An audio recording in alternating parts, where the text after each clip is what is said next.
Please help me. Did that young woman think that she was gonna die? Tonight, the 2020 exclusive. You feel ready for this? An amazing story of survival. That incredible survival story. Lost in the Grand Canyon and 119 hours of terror. A college student alone on a spring break road trip. Head south Led astray by Google Maps. and turn right. Lost for days in the hot Arizona desert. I remember just screaming a lot, please come back, please help me. No gas, no cell service, and no one to talk to except prairie dogs and herself. I don't think I've ever been this scared. I don't want to be alone anymore. that first night, you gave your will and testament. Driven to record a cell phone goodbye, a video diary for her loved ones.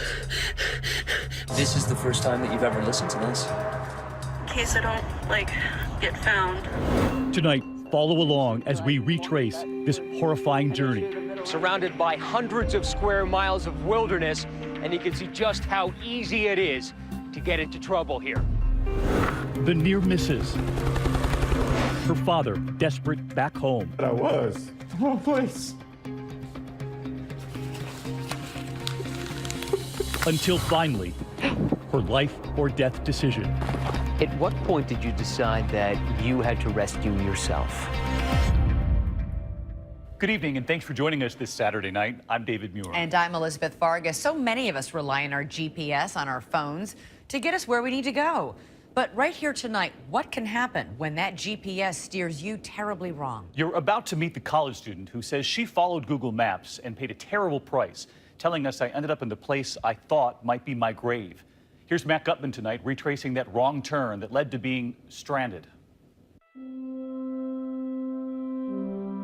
Just take a moment to take it in. The Grand Canyon.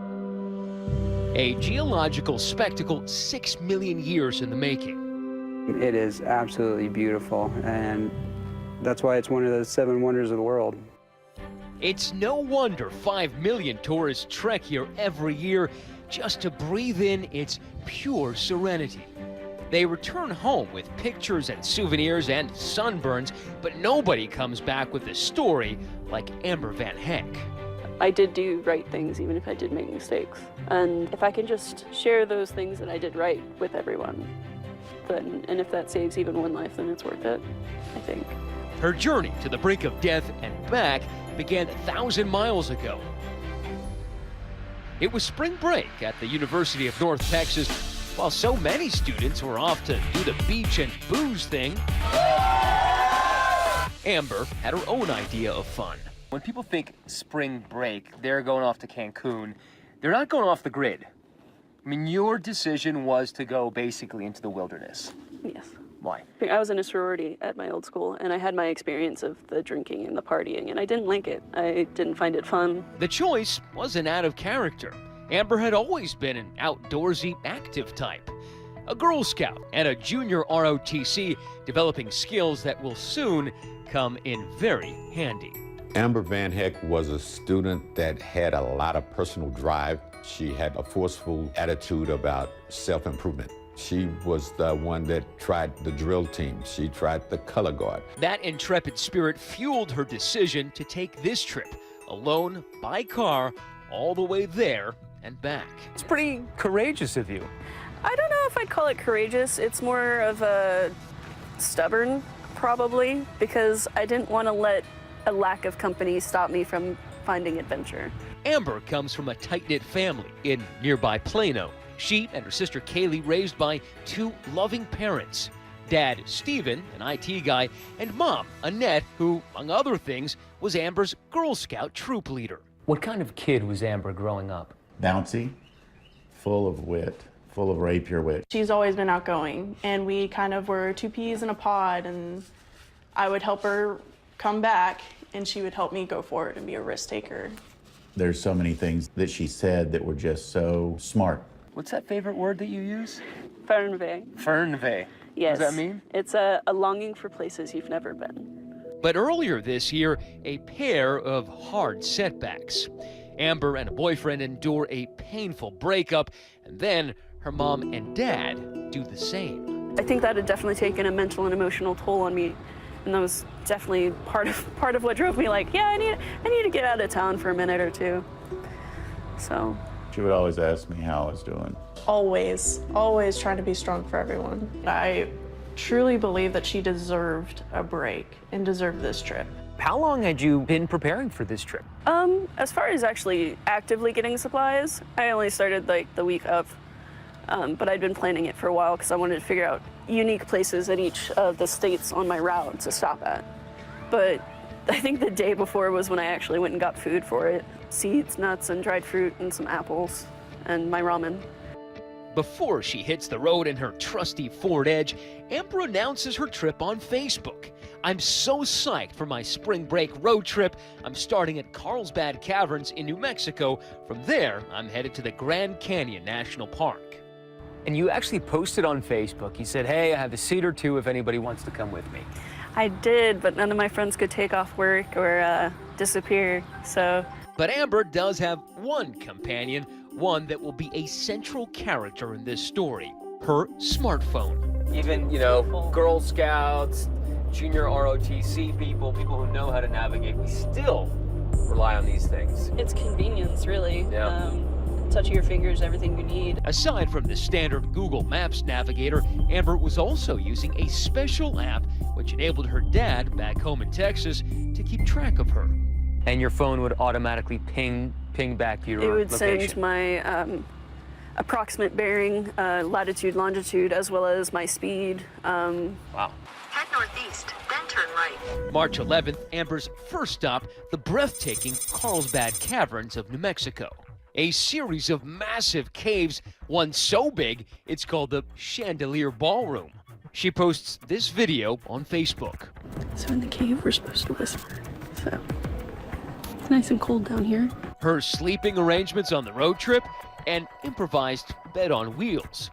So have you slept in this car before? Is this something you've already done? Yes, sir. I like to travel cheap. So yeah.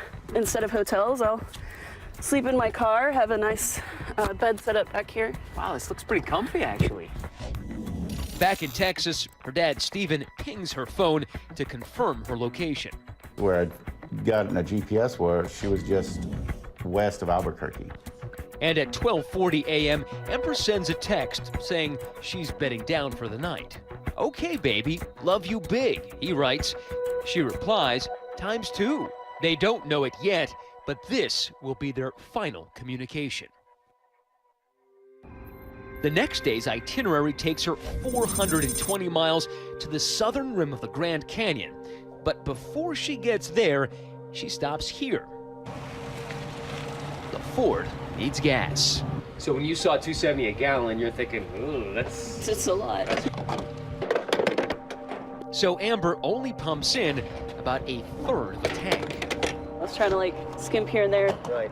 And every dollar counts. I mean, if you're driving a couple thousand miles, you want to make sure that you're buying the cheapest gas. Yes. It's supposed to be a money-saving measure that will soon prove extremely costly.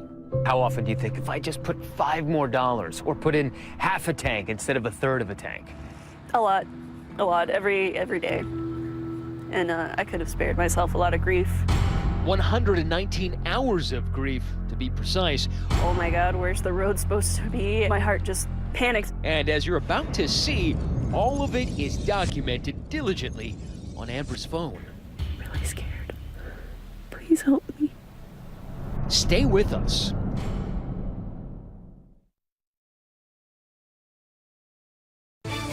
We continue with more of 2020 Saturday. It is Sunday, March 12th, day 2 of Amber VanHecke's Great American Road Trip.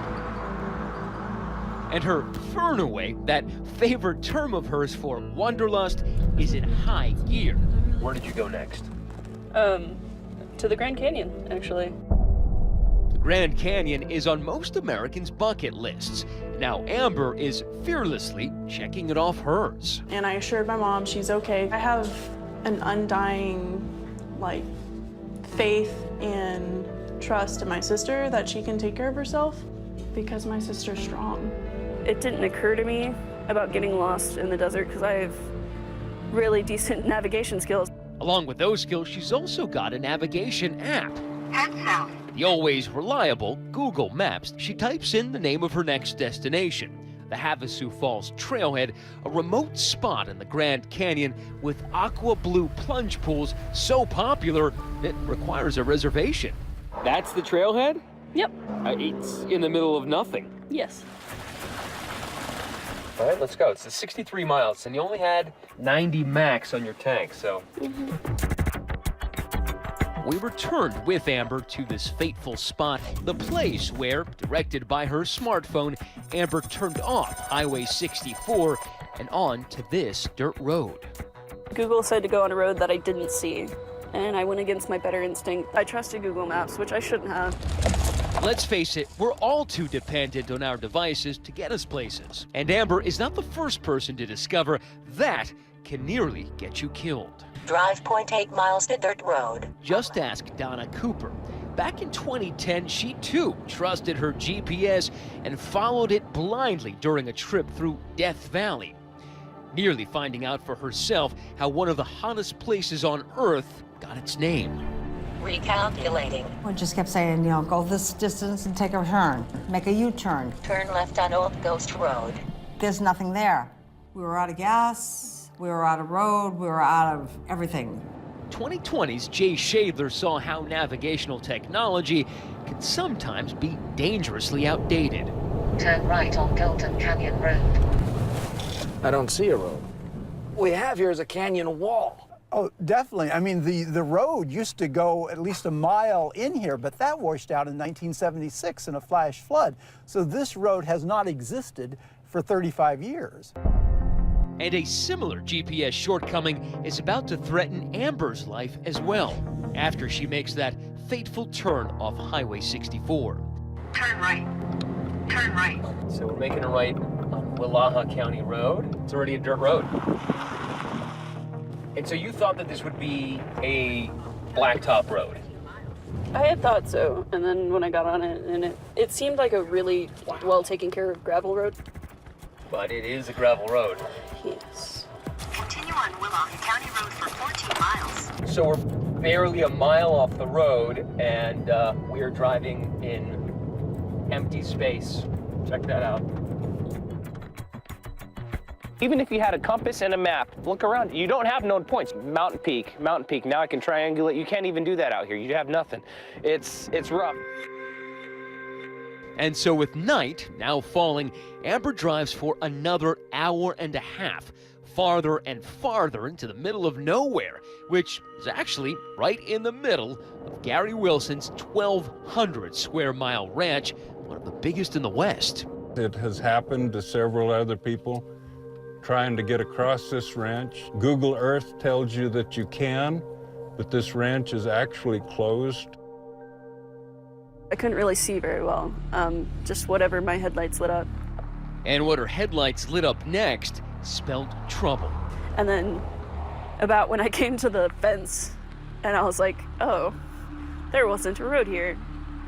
That's when I was like, this is not good. What goes through your mind when you hit that fence?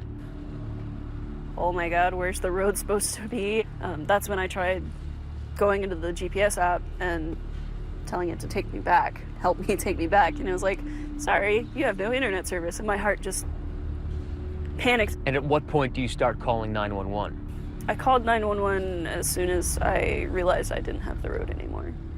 As Amber frantically dials 911 for a fleeting moment, a connection. I was in such a panic state. When they said, what is the nature of your emergency? I just let out a sob and I said, please help me.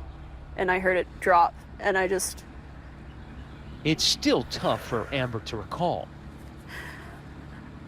As her panic swells, her most precious resource dwindles. I was trying to watch my gas. I'm like, come on, rubbing, like petting my car, like, come on, baby, just a little further. We got to find a road. Is that orange light blinking yet? Oh, it didn't blinking.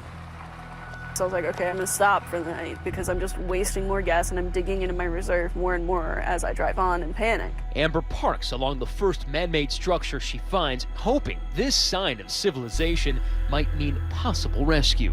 And hoped for the best, got in the back. I was like, I'm gonna try and sleep. But instead, her mind races to the loved ones who have no idea where she is and who may never see her again. Who was the first person you started to think about? My dad.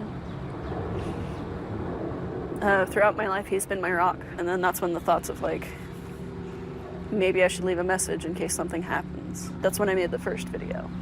A video diary in total darkness. Her face not visible at all. I've never really been like scared for my life before now. In case I don't like get found. I have a lot of things to say. It was basically a will and testament. I thought that it had the potential to be the beginning of the end. I love my family. Mom, Dad, Kaylee. I just want to go home. I don't even want to do this trip anymore. I'm so scared. When we come back, Amber hatches a plan. She'll move heaven and earth to save herself, praying for some help from above. Stay with us.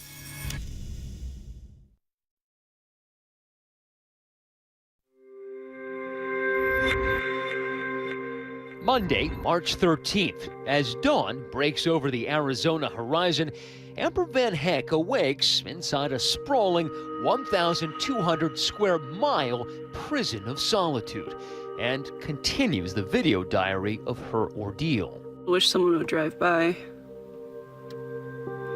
or that someone would come looking for me. She's out of gas. She can keep her phone charged through the car battery, but it has no cell service. So, Amber is left terrifyingly unmoored from the two great anchors of modern life, transportation and communication. Hopefully it doesn't take too long to be found. Got other things I gotta do. She's actually stranded on that vast cattle ranch. Amber's car sits in the shade of this empty, rusted tank meant to hold water for the livestock. And look, this dirt road runs nearby. Usually we have a cowboy in this area, and he would have run onto this lady. But as rancher Gary Wilson explains, that cowboy will not be moseying on by anytime soon.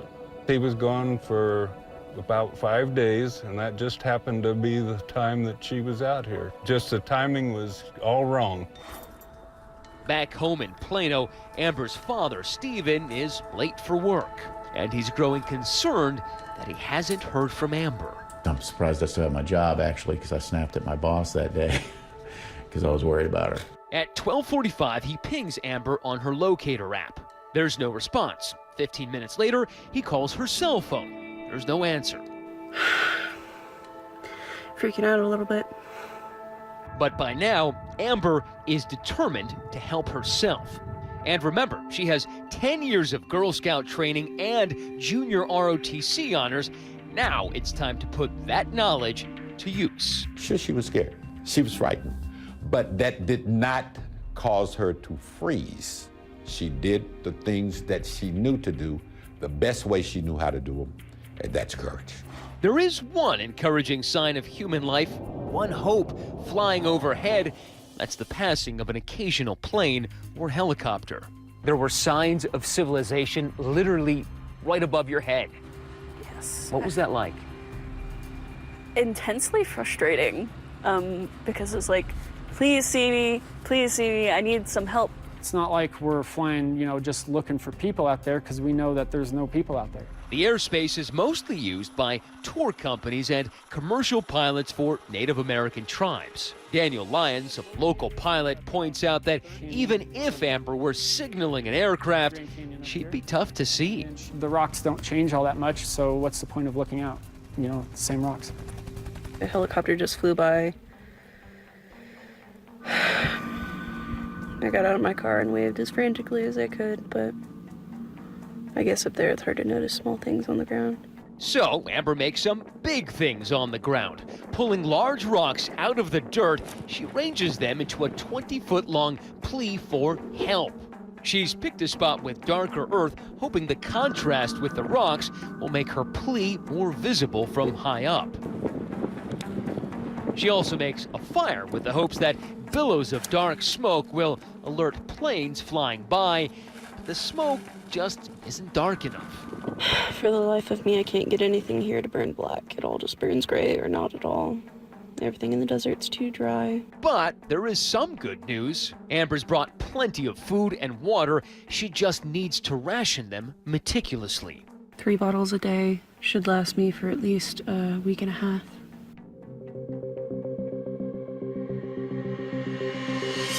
Her moxie isn't running out either, but as the hours stretch out, she succumbs to moments of misery. You know, in movies, they always just show the rescue. They don't really show the panic parts in between, the fear.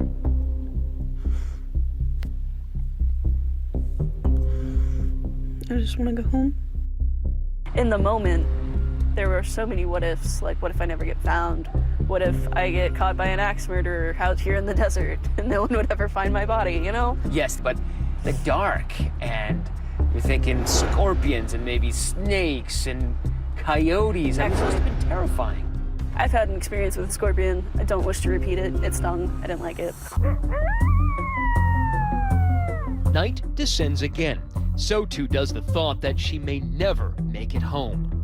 Amber records this meditation on mortality. I feel like you're supposed to have more profound thoughts when you think you're gonna die. I guess maybe I should ask myself, did I make a difference in the world? I mean, I know I didn't.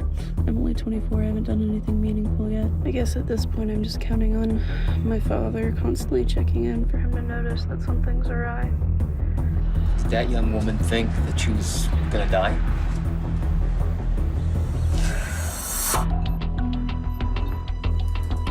By Tuesday, March 14th, Stephen VanHecke is legitimately worried. He's gotten no calls, no texts, no word at all from his daughter. When you still can't find her, the numbness that sets in. Like you're dead inside. He holds out hope that she's just out of cell phone range while camping at the Havasu Falls. In reality, she is struggling through her 3rd day alone in the desert. It's freezing here at night, like really cold. Gotta wrap myself in 2 blankets, a comforter, and a jacket. But during the day, it's pretty warm. Warm enough, in fact, to heat some of her ramen noodles on her car. You cooked the noodles somehow. I don't know if it was warm enough to be considered cooked, but it was definitely al dente. Al dente, very nice, yeah. Her plan? Just stay put until help arrives. Just stay alive.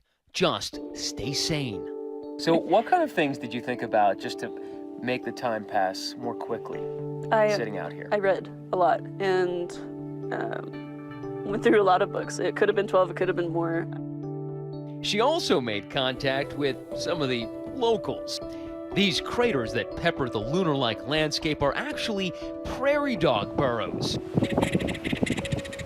I've been watching the little prairie dogs that live around here because this place is riddled with prairie dog burrows. They're just really cute. I've got cows, prairie dogs, and coyotes for company, and bugs. Coming up, a sudden chance of a rescue roars by. Just tried to chase down a truck, but they didn't see me in their rear view. But leaves Amber in the dust.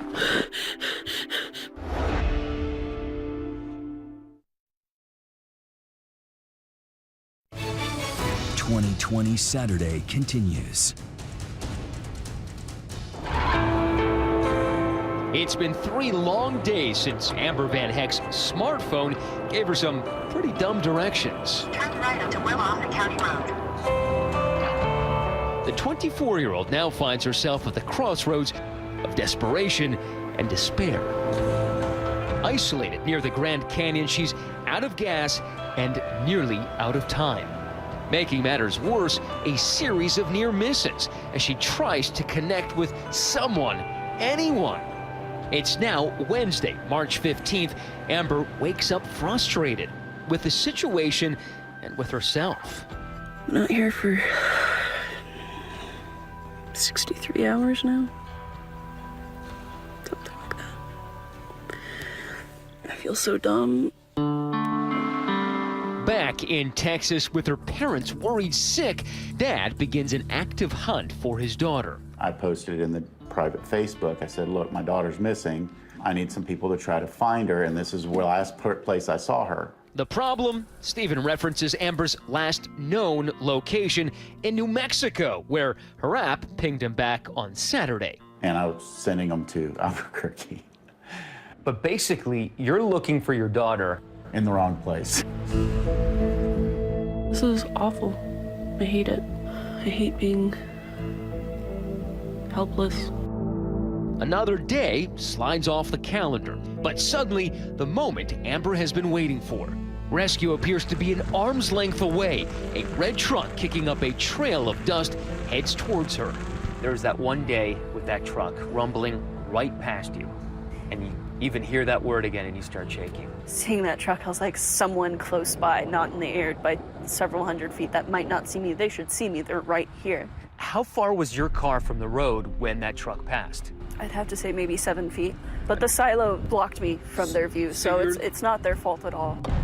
Sensing this could be her last chance at survival, the spring breaker springs into action. Barefoot. I had immediately jumped out of my car and tried to run after them, not thinking about my feet, not thinking about anything else, because I was like, if this is where I get out, it doesn't matter. But I couldn't keep up. And with how much dust and stuff there was kicked up, there's no way that they were able to see me. Out-sprinted by a pickup truck, the image of the barefoot millennial soon disappears into a cloud of dust. Another entry for the video diary. Just tried to chase down a truck, but they didn't see me in their rear view. I'm okay. With nothing but time on her hands, Amber begins to question her own choices. Afterwards, I was like, I should have just honked my horn. They would have heard that. And there's like so many things after the fact that I was like, I should have done this, I should have done this, and I just beat myself up about it. My feet are torn up because I wasn't wearing shoes at the time, so I might have to rethink traveling east or west tomorrow. My car's officially out of gas. I tried driving a little bit and I backed it up to closer behind this thing, but it won't go any further.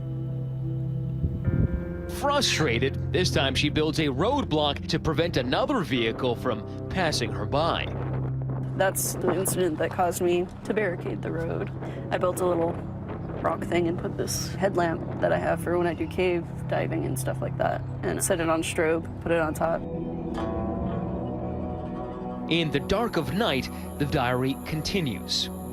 Almost exactly 100 hours out here now, and all I can keep thinking is how much I want my daddy. Mom, I don't want to be alone anymore. What was the thing that you yearned for most as you were sitting there day after day? The hug. I felt so alone and disconnected from everything. All I really wanted was just to be hugged and held and comforted. But how much is she willing to risk to get that hug? Is she willing to leave the safety of her own vehicle? In a well-known incident recounted in the documentary Wrong Turn, the Kim family got stranded in the Oregon wilderness. James Kim and his family disappeared while returning from a Thanksgiving road trip to the Northwest. After waiting for a rescue that never came, patriarch James Kim left on foot to find help with disastrous consequences. He walked 16 miles before dying from hypothermia. Now Amber faces the same question. At what point did you decide that you had to rescue yourself? By about the 4th day, I figured there should have been at least a search out, but I hadn't seen anything, heard anything, and that truck helped me realize that if I was going to get out, I had to do it for me. The nearest gas station is 40 miles away. The nearest drink of water is a 2 days walk, surrounded by hundreds of square miles of wilderness, and you can see just how easy it is to get into trouble here. Out of options, Amber decides to make her move. The plan? To stay along the road and walk as far as she can, as fast as she can, in search of a cell signal. But, as luck would have it, while she's out on the road, the cavalry shows up at her makeshift base camp to rescue her. It's a bit of a letdown when you say, okay, we found him, and nobody's there. Once again, Amber is at the wrong place at the wrong time. When we return.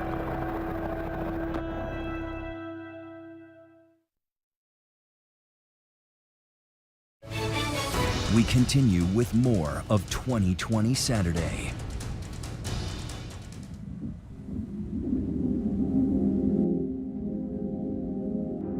It is the morning of Friday, March 17th.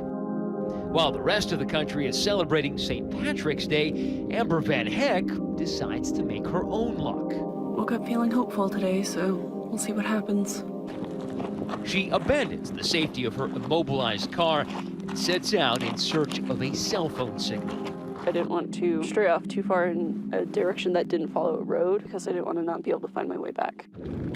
Amber takes me back to that desolate spot where she wound up on her long, desperate hike. But it's amazing, you can see Flagstaff Mountain so clearly from here. That's actually why I chose to walk that way, because Flagstaff has cell towers on it, and I knew that, so that would be the best bet. That's pretty smart.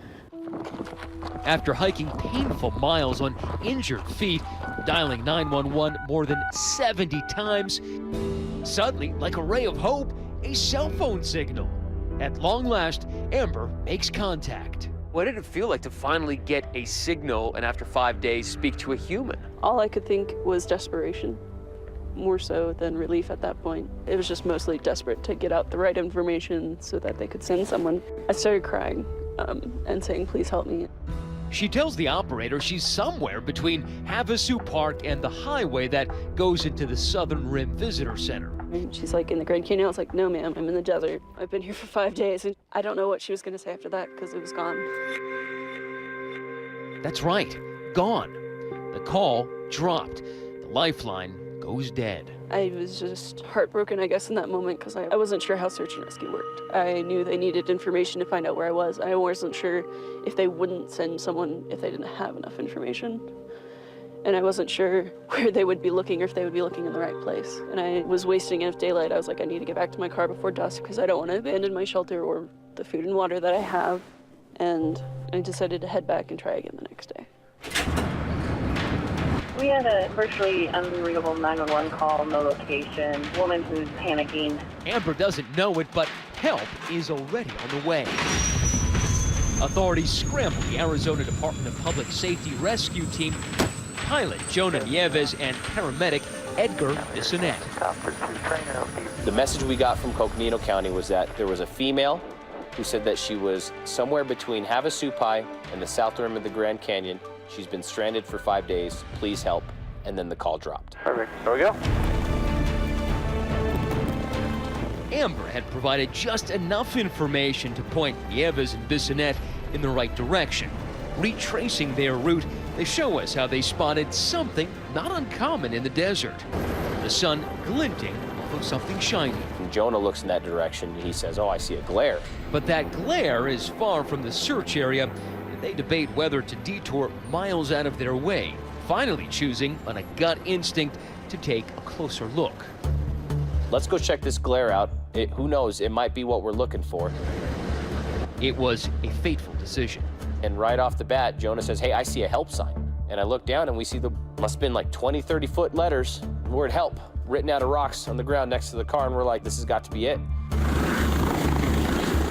They land the chopper, but there's nobody in sight.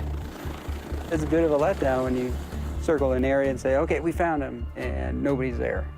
So, okay, where are they? What happened to them? Miles away, Amber had seen the helicopter pass overhead without noticing her. You see that helicopter tear over you, and you're trying to wave to it and get attention, and it keeps going. I ran to the top of the next hill, and I was like, please see me, and then the helicopter was gone. I didn't know where it was, and so I was crying while walking, which is the ugliest cry you can probably do. And just hoping they would come back. Back at the car, Amber wisely had left this message. Nutshell, it said, I'm not here. I walked east along the road to find cell phone signal. If you're reading this sign, please help me. And Jonah said, let's go. So I went back into the helicopter. We loaded up and continued down the road from there. And then I heard a chopper again. And that's when I saw the speck getting bigger. And we flew east, and I'm looking off to the left. Jonah's got the road in front of him. And at that point, I'm scanning, and Jonah says, I got him. Eyes on. And I look, and I see someone jumping up and down on the road, waving at us.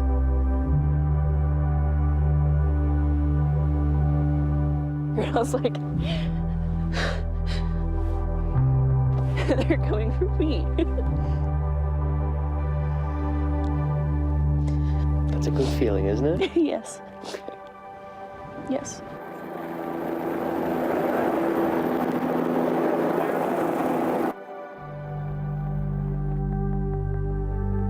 Next thing you know, I'm 2 feet from her, and first thing comes out of my mouth was, did you call? And he's like, hi, did you call? And just sort of a joke, you know? And all I could answer with was hi, and then sobbing, ugly sobbing. I was just, and holding on to him. And I feel so bad because I was just like, human contact. Did he hug you back? Yes, he did. And then he was like, you know, put his arm around me and helped walk me towards the helicopter. The crew reassures Amber she's gonna be okay. And I was like, I feel so dumb for getting stuck out here. And I had said, well, you know what? You did everything right besides running out of the gas. And, you know, if I had to get lost, I wouldn't mind getting stranded with you. You know what you're doing. And I'm like, thank you. The helicopter flies Amber straight to the hospital in Flagstaff. There, she calls her parents. I can't even explain the relief of hearing her voice. I said, where are you? I'm glad you're alive. What are you doing? Where are you at? She goes, I'm sorry, Papa. And I was like, what are you apologizing for? I've been worried sick about you. She goes, I thought you were hunting for me. I said I was. In the wrong place.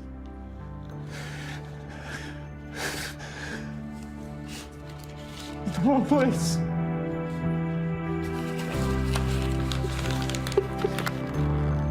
What was your reunion like with your dad? He just held me while I cried and picked me up in a hug.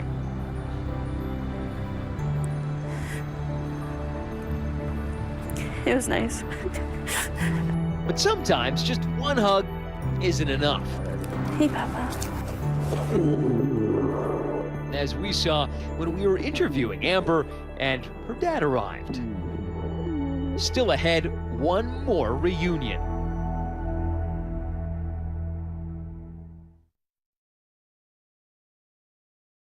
That incredible survival story, a woman stranded in the Arizona desert for 5 days. This was 119 hours of terror. For 5 days, Amber might as well been on the dark side of the moon. But now, back on the grid, she's pretty easily recognized. I'm right about here. Amber is still healing, both physically and emotionally. You still have on your hospital band. Yeah, it's a sentimental, weird thing I do. Previously, when I've had these, I don't take them off till I'm over whatever I went through. And I'm not over it, not yet. Now, a surprise for Amber. We reunite her with two special guests.